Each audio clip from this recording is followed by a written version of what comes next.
tayo ng Danao. Kasi papunta tayo ng Camotes Island. Going Camotes Island tayo mga kuha.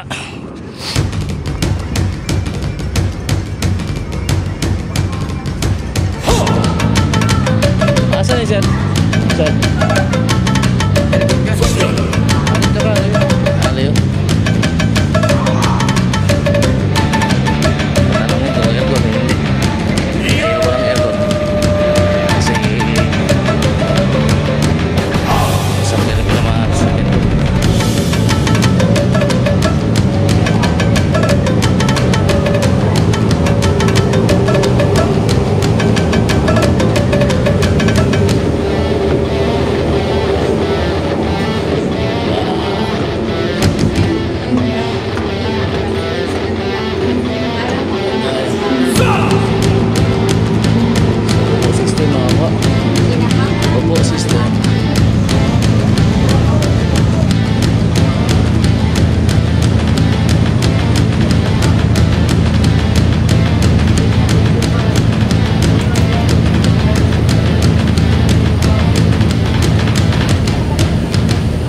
So yun mo ko ano, nandito na tayo sa Philcan Resort.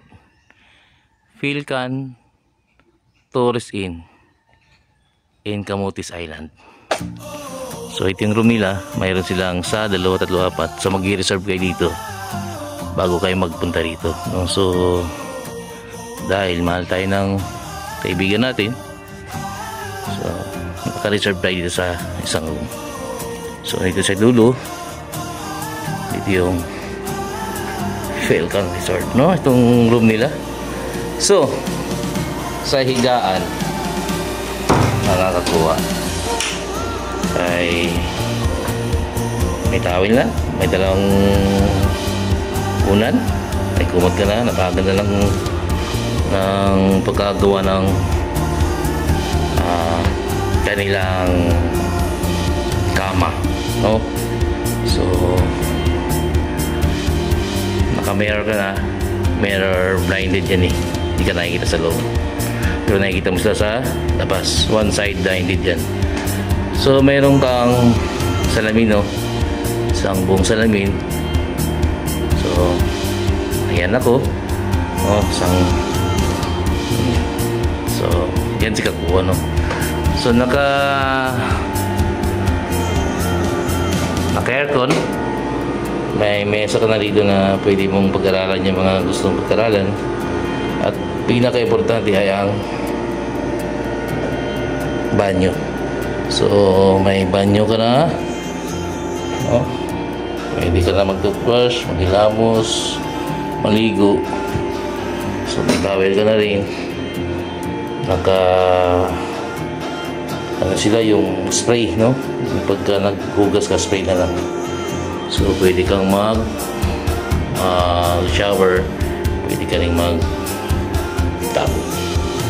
So mayroong except yung hangin, sumubuksan yan, no? So may mirror ka na dito sa ano, sa banyo mo, ano? Tapos importante, meron kang aircon.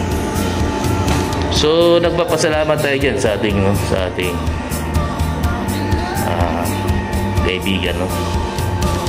So yun nga, no, medyo mainit nung pumunta ako rito. So naka-advance ako ng isang araw kasi dapat doon muna ako sa ano, sa Cebu, no? Doon sa Danao. Problema nung nagbagyo ay nagbagyo tapos naglindol kagahapon. So apektado talaga sila yung dun sa Danao, no? Pagdating ko dun, nagulat ako, hindi ako makapasok sa hotel. Bawal, hindi ako makapasok, hindi ako makakain, wala mga kainan, no? So kahit na 7-Eleven wala, kahit Jollibee wala, sarado lahat. So nag-decide ako na dumiretso na sa Camotes kasi dapat susugnuin pa ako ng kaibigan ko rin eh. Problema pa, nagtagal pa ako ng isang araw doon, malamang sa labas ako matutulog. At wala mga kainan. Kasi wala talaga mga kainan doon. Ang problema pa doon, kung saan ka magdudumi. Doon sa may pwede naman doon sa may gasoline station. Problema nga lang, sarado din. So makikiusap ka na lang siguro doon. So nag-decide ako na tumuloy na dito sa Camotes. At dito mayroon tayong room. At dito makapagpahinga tayo. At bukas magagawa natin ang trabaho natin ng mas maayos. Ayos. So ayun mga kakuha, no? Mag-ikot-ikot tayo dito sa Camotes Island. At mayroong site tayong pupuntahan dito. So yung driver ayun yung magpakita, no? So may sasakyan tayong nirintahan, no? At actually maliit lang itong Camotes Island mga kakuha eh. So kayang-kaya ikutin ng isang buong araw kung magmumotor ka. Kasi hindi ito naapektuhan nung lindol, no? Ang naapektuhan yung Cebu. Maraming namatay doon. Pero itong Camotes Island, although lumindol din dito, nawalan ng signal, pero hindi masyado. Tahimik na bayan itong Camotes Island mga kakuha.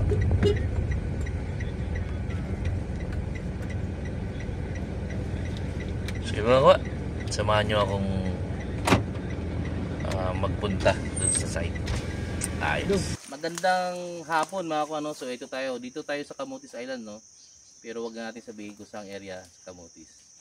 So ito mga kakuha, no? Nung panahon daw ng bagyo, yung nasa taas ngayon na si Kuya, bali pumunta raw sila dito para magtago dahil sa lakas ng hangin. So ngayon mga kakuha, no? Titingnan natin kasi dito sa area na to, nung nagtago daw sila ay naghukay daw sila doon sa may bato, no? Tapos nakakuha sila ng maliit na banga at may mga buto ng tao. So alamin natin makuha kung ito ba ay isang treasure o ito ay isang libing ng unang panahon ng mga ninuno noon at nilagyan nila ng alay. So nandito tayo para alamin kung ano yung nakita nila makuha. Tara.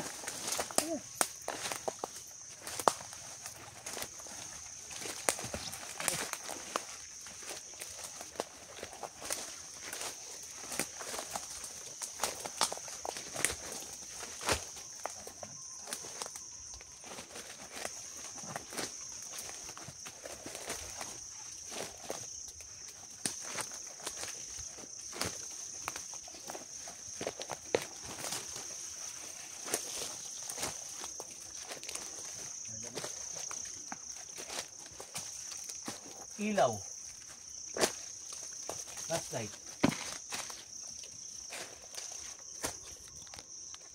What?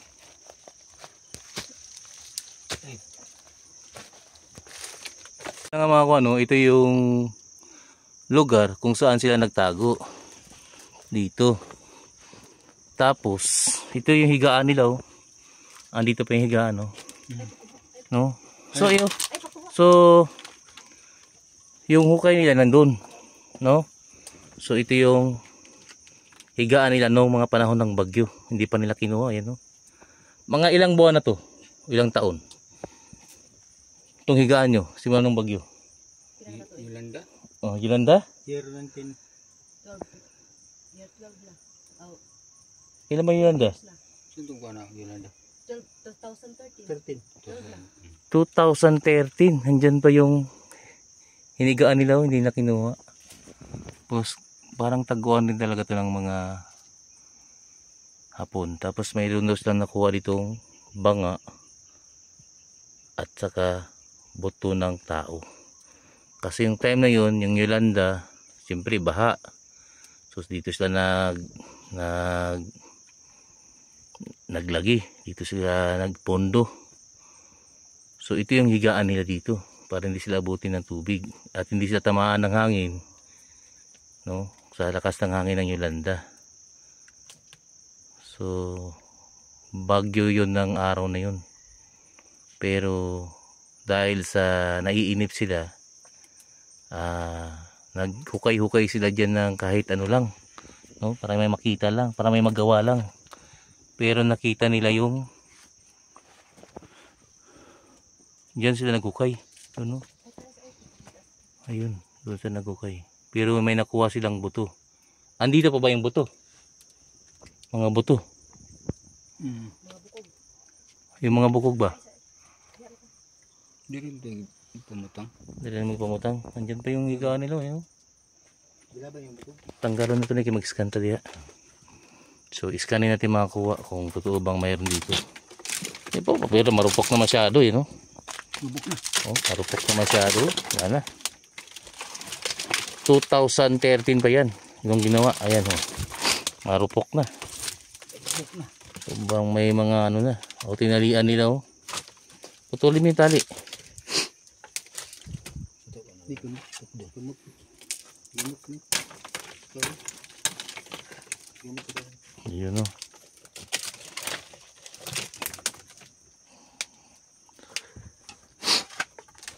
So, dito. Diyan, ginahukay ito. Yan? Dire? Di ba? Di mo nagkalot, dire? Oo. Dire yung nakuha. O dito. Gusto nga. Ito nga ano eh. So nilagay talaga. Pati yun. Wala mo ano to kay tayo dagdagan ba? Ha? Dagdagan. Tungod na rin ba to? So hindi na pinapatuloy kasi daw baka daw mahulugan sila ng bato na to. So ito yung hinukay nila na nakuha sila ng banga at mga buto ng tao. So tingnan natin. Maraming buto yun. Meron ba? Ito buto daw. So ito mga ano, ito yung lugar na kung saan sila nagtago at kung saan naman sila naghukay dito. So Pilipino kasi mga kuha, napaka-curious kasi niyan kapag yung tutulugan nila. So ito, ginawa nila, naghuhukay-hukay sila kasi diyan sa baba, bahana. So nakakita sila ng buto, nakakita sila ng banga. Yung banga daw, andun na sa kapatid niya. Ang problema, hindi na nila alam kung saan yung tawag sa kanila ay nawala na. Tapos ito yung mga buto ng tao. Nilagay nila. Yan, buto ng tao yan. Marami pa rin dito. Ito. Dito nila nilagay yun. Ito. Ayan o. Buto ng tao yan.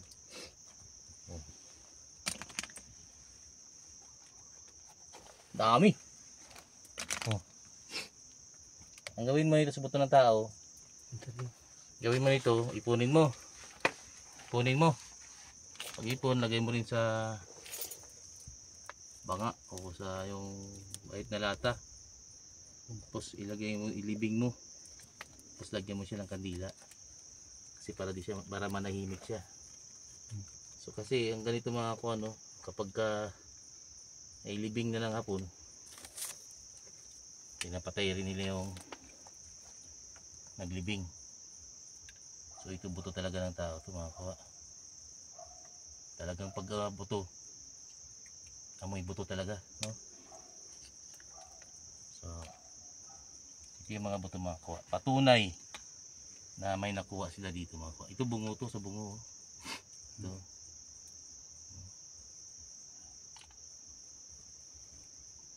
Marami pa dito mga kawa. Dito nila nilagay. So mayroon pa doon, no? Sino? Bungo ata. Ulo tayo, no? Hindi. Ito. Yan. Ito mga kawa. Yan. Yan nila nilagay. Yan, no? Nilagay nila. So yung Yolanda pa yun. Ayan o. Ano yan? Ay, yung joint to.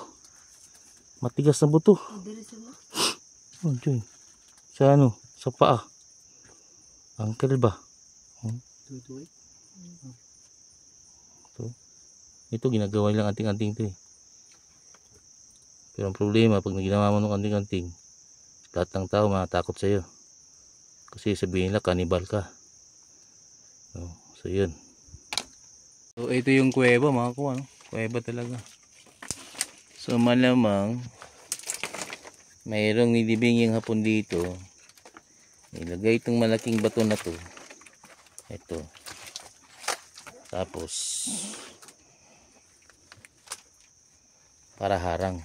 Pero isa itong cave makakuha. No. May mga buto. Cave talaga ito. So dito sila nagtago. Malamig. Siyempre. Oo. Tapos dyan sila nagigaw. Pero yan mga kuha, kahit daliri mo lulubog na dyan.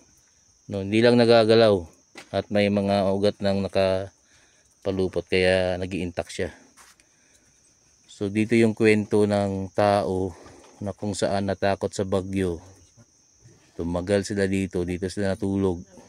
Dito na yung bahay nila. At ito yung naging higaan nila. Ayos. Sino ko no? Yan yung butas na kung saan ay palatandaan ng hapon. Kung saan sila naglibing. Klarong-klaro na sentro dyan. Dyan nakuha yung banga. At yung mga buto ng tao. Pero ang pattern ng butas na yan ay number 3. No? Alanganin siya na puso.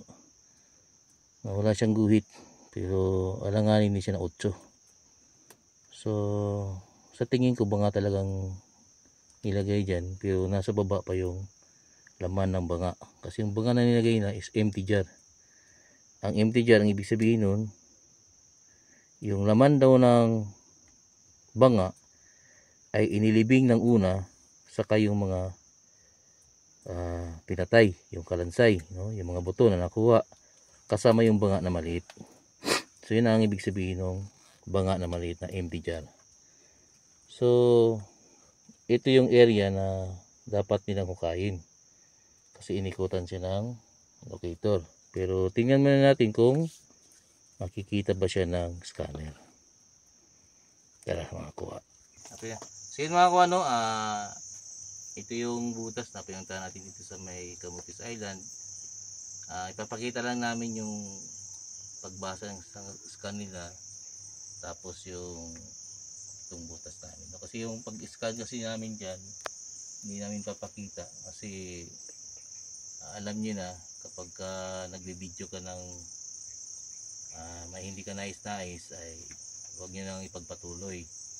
So papakita lang natin yung scan, tapos tingnan natin yung sign dun sa baba. May sign dun sa baba na magpapatunay na ito ay treasure site.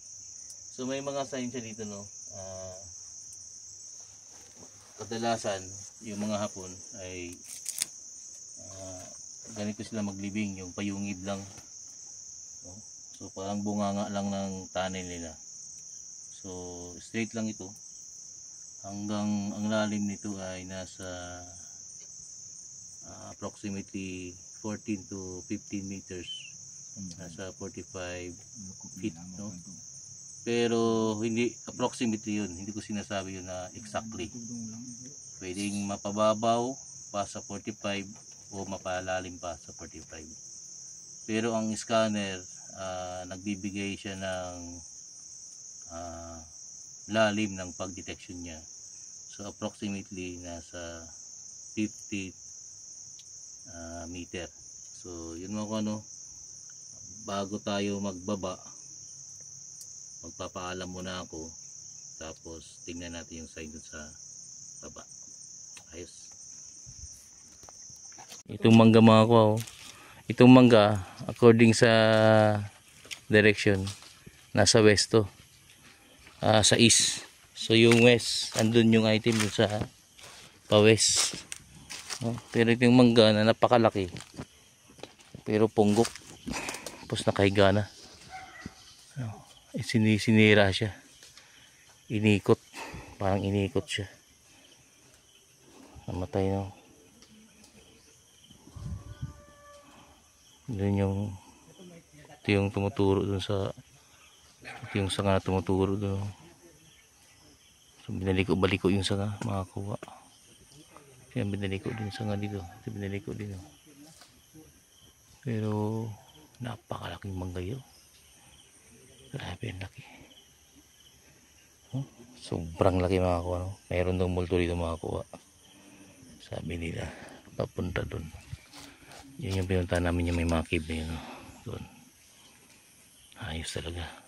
Ito yung mangga mga kuha dito. Napakalaki. No? Gaano ba kalaki ito? Tingnan natin. Videoan mo nga ako. Ha?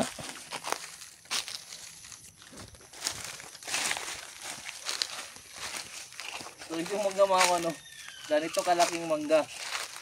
Tapos pandak. Tapos yung isang sanga niya parang ahas, nakagano na dito. Pero may tubigan ito mga kuha tubigan. Ito na siya Ayan o. Tapos tumubo na rin sa lupa mga kuha. Ito o. Ito o. Nagiging ugat. At ito nagpanga mga kuha. Nagpanga. Ito o. Nagpanga. Dito. So dito naman nagdugtong naman yung so triangle na ito. No? Tapos dugtong na dito yung ugat. Tingnan mo yung ugat mga ko. Ano kalaki nga no? Buhay yan mga ko. Buhay yan. Tapos ang kagandahan pa nito mga ko may butas siya dito. Yun o. Yun mga ko. Yun. Yun yung butas niya. Yun o. So may butas yung mangga. So ngayon, aalamin natin kung mayroon ba dito sa mangga. No? So titingnan natin yan. Nag-triangle na yan. Kadalasan nakakuha sa mangga talaga. So ganyan kalaking mangga dito makakuha. Nagkaroon siya ng passage, no? Grabe yung laki ng mangga na to.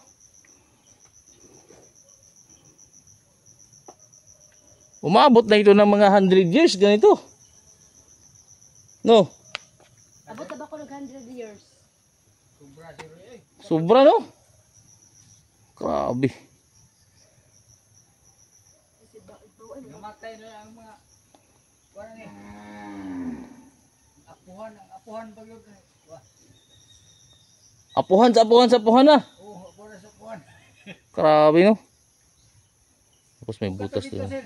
Ina dia basit ba? Ako na niya. Napod. Oh, ina kita ko. Isa pod. So tatlo ni nag-aana pati lang dito. Sige mga ano, dahil hapon na at marami pa uuwi pa kami doon sa aming pinanggalingan. So ngayon magpapaalam na ako sa inyo, no. At nagpapasalamat ako sa mga nanonood nung nakaraang mga video ko. No, umabot na tayo yung nakaraang video ko ng 10K. So 10,000 nanood na. So huwag kayong magsawang manood mga kuano dito sa aming adventure at treasure na pinagsama ang travel, adventure, treasure, no. Pinapakita namin ang bawat kilos namin, no. So sana lagi nyo kaming subaybayan. Maraming salamat diyan sa mga taga Bohol, Cebu, Camotes Island, Iligan, Cagayan, no, sa Bukidnon, Valencia, Cotabato, Davao del Sur, Davao del Norte, no, sa lahat ng mga taga Luzon, Visayas at Mindanao dyan. Maraming po salamat sa inyo. Ayos. Pero ano, dito sa Camotes Island mga kuha, kapag